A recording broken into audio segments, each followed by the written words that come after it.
What is up guys, Dzeeff here, and ever since the Beetrooper cards were first revealed, I knew I wanted to try and build a deck with them. Insect monsters, historically speaking, have not been very good in Yu-Gi-Oh! Konami seems to undersupport this type of monster compared to a lot of the game's other types. Sure, we've had standout individual cards like Maxi, and sure, we've had standout archetypes like Inzectors, but compared to a lot of the other types in the game, insects are very undersupported. So when I saw a brand new insect archetype that mainly had good cards, that got me pretty excited to build a deck using them. Now admittedly, I didn't do very well when I tried building my own Beetrooper deck. I tried combining Beetroopers with Inzectors, which I do feel will be a good combination once Inzectors get their new spell card, but clearly right now you shouldn't bother combining those two archetypes. So over the past few weeks, I've been watching a lot of Beetrooper deck profiles and test hand videos. Players much smarter than I am with insects were able to come up with some pretty cool combos for this archetype. One channel in particular that really helped me out was Sanctum Squad. He had a test hand video where he explained a lot of the basic combos, and he had a great deck profile as well that was very helpful, but there are a number of other good Beetrooper videos out there. I will say that there's not really a standard Beetrooper deck right now. Battle Wasps are the most popular engine to combine with Beetroopers, but there are a number of tech options that you could play if you wanted to, or you could decide to cut if you didn't like them. So I think one of the cool things right now is that you can experiment quite a bit with this archetype. I will say though, there are some key cards you'll want to keep in mind when building a Beetrooper deck. Resonance Insect is the main reason this deck works. Resonance Insect has two very powerful non-once per turn abilities that you can activate over and over again on turn 1. You also have a number of cards that are good against the current metagame that also work quite well in a Beetrooper deck. Retaliating Sea, for example, is not only a good hand trap when going second, but it's also a great starter card in the deck because you can normal summon it to use it for a link summon and then add Resonance Insect to your hand, which is obviously very good. Or you could add Contact Sea as well. This deck also has a ton of extenders. I might even go as far as to say that this deck has too many extenders right now. My build is not perfect. It's still a work in progress, but there are a lot of insects that special summon themselves for free, and that means that if you play all of them, you don't have a lot of room for hand traps and stuff like that. So I think going forward, people might cut some of the extenders to play more hand traps or just good going second options.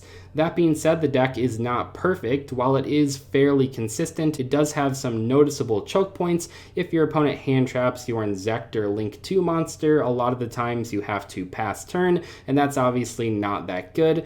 Also, I will say this deck's biggest weakness is that it can't go second very well. Not so much in that you can't like play hand traps and stuff, but there aren't really any insect extra deck monsters that can break boards, which does make going second pretty difficult. But the good news is, in Burst of Destiny in the TCG, we do have confirmation that this deck is going to get more support. So maybe with that new support, we could have some more going second options. But overall, I have been blown away by this deck. It's a lot better than I originally thought it would be, and in today's video I wanted to do some live commentary on some duels so that you guys can kind of see what I'm talking about here. Like I said, my build is not perfect, it's a work in progress, and I'm not a perfect player with this deck, but I think I do know a number of the basic combos. I've been playing it a lot off stream recently, but I do plan on streaming it on Twitch in the future, so make sure to follow me on there if you haven't already. Anyway, let's try to play some games and see what we can accomplish. Our opponent made us go first, which is kind of interesting, but you guys can kind of see the basic combo when you do go first. We did draw the Goki pole, which is kind of bad because that's kind of a brick, but it's not like the worst draw in the deck. It will actually still trigger here. So this is like the basic going first combo. A lot of the hands can do this, but you'll see the basic setup. You're trying to get to Armor Horn on the board, and then you want to be able to summon the Inzector Link 2 monster. That's like your standard opening combo, and this hand does that pretty easily. So we're going to summon that Armor Horn. I don't think it matters too much which monsters we use to summon it. and then we're going to go for that extra normal summon for our Goki Pole. Even if you draw the Goki Pole, which is kind of the Garnet, it doesn't really matter in the long run because you can still just make the Insector 2 and trigger the Goki Pole in the graveyard.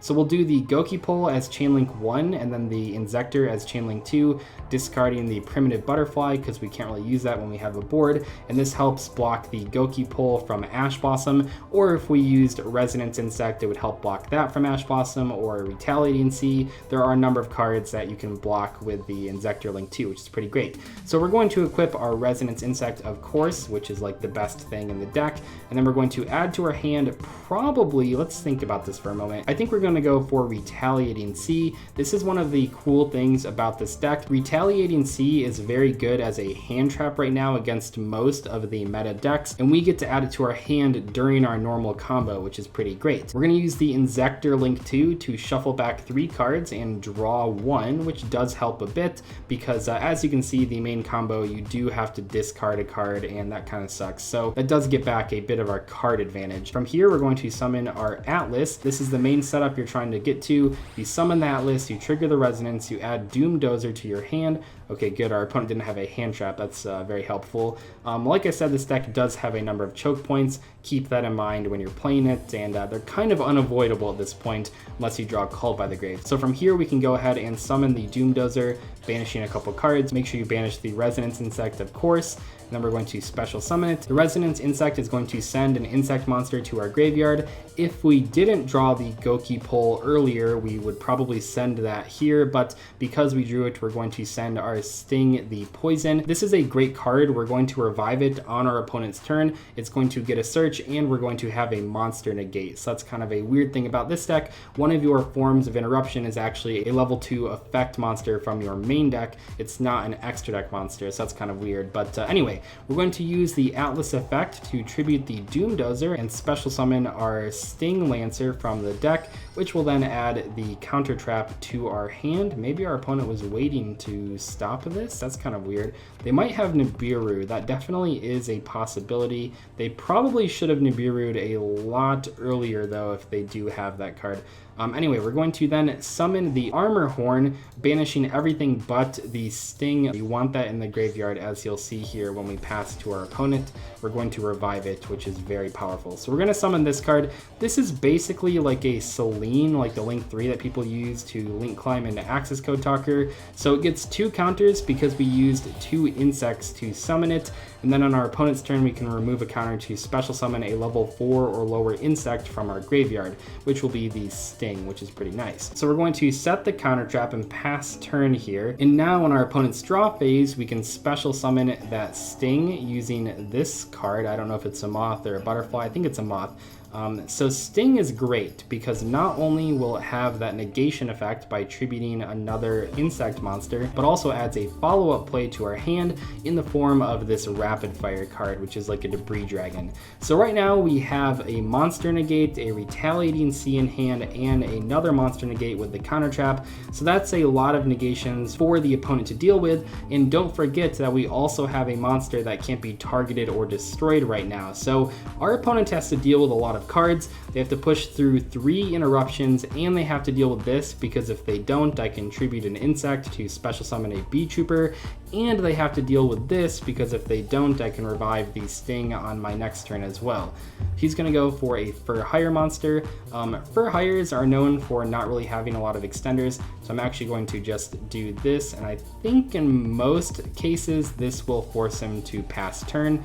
Oh my gosh, what the hell? That's kind of crazy actually. Okay, I don't think I've seen that card played yet, but we're going to negate it with this and just hope that's enough to get in there. But we do still have that retaliating sea, and we do still have this 3000 attack monster that can't be targeted or destroyed, and we have a lot of follow-up. Okay, he's just gonna scoop, but as you guys can see there, we did have a pretty good turn 1 board, and I would say that that was pretty standard. That's like what the deck normally opens with. It can be a bit tricky in some cases. You do have to choose between having the retaliating sea in hand or sending the Sting to the graveyard, so that's more like matchup dependent. I will say when you play like online like this against just random opponents, the retaliating sea is worse than it would be at an actual tournament. The card is very good against against a lot of the meta decks right now, but against just random opponents online, it's not going to be as impactful, so don't necessarily take this as serious testing. I'd really like to get like one game where we just open like a crazy hand going first, so that you guys can see like a really good turn one combo. This deck can end on some really insane boards where you have like the Link 4 and the counter trap, and then you end with like 3 hand traps in hand. You'll have the Contact C, the Retaliating C, and you'll have the level 7, which actually is basically a hand trap because it can special summon itself during either player's turn by shuffling back one insect monster in your graveyard and a monster in your opponent's graveyard. So it's kind of like a DD Crow that then adds a spell or trap to your hand. So let's try to see if we can open like one really broken hand going first when our opponent actually doesn't stop us from comboing off, because I feel like this deck has a ton of potential and I really want to show you like a crazy game. So let's see if we can actually go first. Okay, we won that, which is great. Let's open a crazy hand. Come on, here we go. Yeah, that's pretty insane. Okay, so draw. Wow, okay, exactly what I was looking for. So when you draw the Resonance Insect, it does make a big difference. This is going to be a really crazy ending combo here if our opponent doesn't have too many hand traps. This hand can actually play through a number of hand traps though, which is pretty good. Hard drawing those Resonance Insects does make a big difference. So we're going to summon that Armor Horn and then activate the insect to add a Doom Dozer right to our hand. And then we're going to use our extra normal summon on the other copy, which is just insane. Like, you could have also drawn like Resonance and then Retaliating C would have been pretty good, but this is obviously like just insane. So we're going to special summon that Twin Bow, great extender there. Like I said, this deck has a ton of extenders that make your first turn combo very consistent.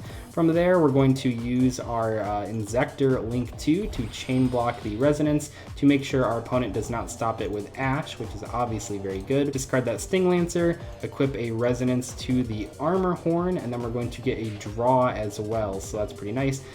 We're just going to assume Contact C is going to be good in this matchup.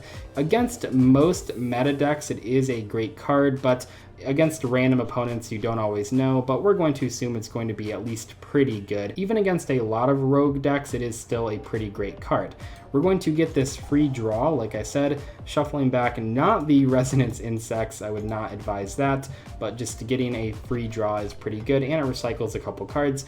Doom Dozer is going to be summoned next. This hand is insane, by the way, I keep mentioning that, but it really is crazy. We're going to send 2 insects to our graveyard, 1 Goki Pole and 1 Sting, which is obviously a pretty good setup there. The Goki Pole is going to add a Retaliating C to our hand. So you can see here we just added 2 great hand traps to our hand throughout our normal combo, and we're not done yet. So we're going to summon the Link 4 here. This is pretty crazy. Like, this is you guys getting to see this deck at its best for the most part. Our opponent doesn't have hand traps. We open a really good hand. We're triggering like 100 Resonance Insects in this turn, which is pretty funny. Right here, we're going to add Sting Lancer, another hand trap to our hand. It's like a DD Crow, kind of like I said earlier.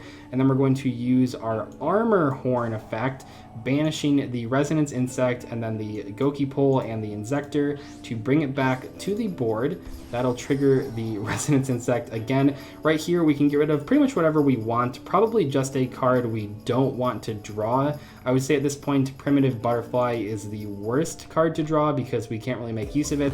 We're going to use the Atlas effect, attributing the Doom Dozer to special summon a Sting, and then we'll add the Fly and Sting to our hand, the counter trap. I mean, this hand is just crazy. I think our opponent might have Nibiru there because they did pause when I added the trap, but we'll just have to see if they do. At least we got to show off like a pretty crazy combo.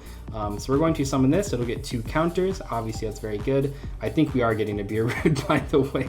But at this point, if we get Nibiru, we will still have basically 4 interruptions, assuming our opponent puts like 1 monster in grave. The Sting can be special summoned, and that'll put the trap card online, which is very good. But we'll try to pass. We'll see if we get Nibiru here. Oh, we didn't. Oh my gosh, it's insane. So this is like crazy. Look at what we have here. We have the Sting getting revived, adding a follow-up play for next turn. So right now we have a Monster Negate, a Retaliating C, a Contact C, a Flying Sting, and Sting Lancer. So that is 1, 2, 3, 4, 5 interruptions with that crazy hand. Junk Forward is going to probably get, can he make a Link 2? There might be actually a couple Link 2s that he can make if I give him Contact C right here, so I'm not going to do that. But I don't know what our opponent's playing. Maybe it's Infernables, maybe it's just a generic Warrior combo deck, who really knows. But 5 interruptions off that opening hand, and against a lot of the meta decks out there, these 2 C cards are like game. It's absolutely incredible, so I would definitely keep that in mind with this deck. One of the big reasons to play it is that you can add these cards to your hand during your regular combo, which is obviously very powerful. Oh, our opponent is playing Phantom Knights. That is interesting. Okay, so now if he summons a monster, I'm probably going to hit him with the Contact C. Phantom Knights don't have a ton of extra deck space. He might have to make an awkward play here if I give this to him. So we'll give him that. He might have a Nightmare Phoenix. He might have a Nightmare Unicorn, but I know that Phantom Knights do have a very tight extra deck. He might make Anaconda here, but that's pretty bad against our board because we can just instantly negate it. So we'll see what he's going to do. If he's not playing the Dragoon engine, he's kind of in a terrible spot though. Let's see what he can actually accomplish. Special summon that. He could go for Appaloosa here. He would probably lose though, because we do have like this to negate the Appaloosa. And while he does have a couple cards in the graveyard that would have graveyard effects, we can shuffle one of them back with the Sting Lancer, which is very powerful. So let's see what he's going to try to do here against our board. I'm pretty sure this one is going to be an easy win, but we'll just have to wait and see. Oh, Borreload Dragon. All right, so our opponent is banishing this one. That special summons a Phantom Knight from his hand. I think to that effect, I'm going to chain the Sting Lancer, putting back my Doomdozer and his Cloak. That'll probably cut him off from like doing too much this turn. We're going to summon this in attack. I know he has the Borreload, but we can just fly and sting that when he does use its effect. I would guess he's going to try and steal the Atlas with the Borreload effect. Obviously that's not going to work though, so keep that in mind. The Sting Lancer right here, by the way, is going to add the field spell, which does give us even more of a follow-up. This is like a monster born for the deck. I don't really know what he can add here that could actually get him to a combo. Okay, that could be played. He could try to make Anaconda here if he really wants to, but I don't think it's going to do a ton. I don't really know what he's trying to do here, so let's see. Oh, I didn't realize that Stained Greaves increases the level by 1. That's why it's level 4. Okay, that's fine. We're not worried too much about that. We can just use this effect. I'm going to tribute this because he can just run it over to negate the Raider's Knight. And then I'll try to attack with Borreload, and I can just fly and sting, and that'll probably be game right there. One thing that you guys have probably already noticed though is that, yeah, the deck's OTK potential is kind of weird because while you can summon a lot of big monsters, they're not really monsters that like break the board, so it can be kind of awkward OTKing if your opponent has a few monsters on the field. But luckily the Flying Sting will actually take care of the Borreload Dragon, so I'm assuming he will only have the Raider's Knight left on the board. He has one card left in hand. Maybe it's a hand trap, might be like a Fog Blade, who really knows. So he has kind of dismantled my board here, but we have a huge follow-up, so I'm not too worried here at all, really. Passing to me. Okay, we draw Scout Buggy. So we have plenty of ways to OTK the opponent. I just have to figure out the best way to do so. This is probably where my inexperience shows the most. I don't really know how to close out games with this deck sometimes. It seems like I have a million special summons, so I'm going to just try and summon a bunch of Link monsters, but there's probably a more optimal way to do this that I'm just not seeing. Looks like he scooped. So I probably would have gone into Armor Horn right there, and then used the extra normal summon on this, and then maybe revived a card, and then made like maybe another Atlas, used Formation to bring back Link material. There would have been plenty of ways to put like way way over 8,000 damage on board right here, so I wasn't too worried about that. But closing out games is an aspect that I do want to improve on with this deck. It's not really my strong suit at this point. Anyway, that is all for today's video. Thanks so much for watching it. Let me know in the comments, did you think Beetroopers were capable of these types of combos? I know I personally did not expect the deck to have this type of combo potential right out of the gate, but some of those older insects actually are fairly good in this deck, namely Resonance Insect, which is absolutely broken. I'll see you guys later though. Thanks so much for watching. Goodbye.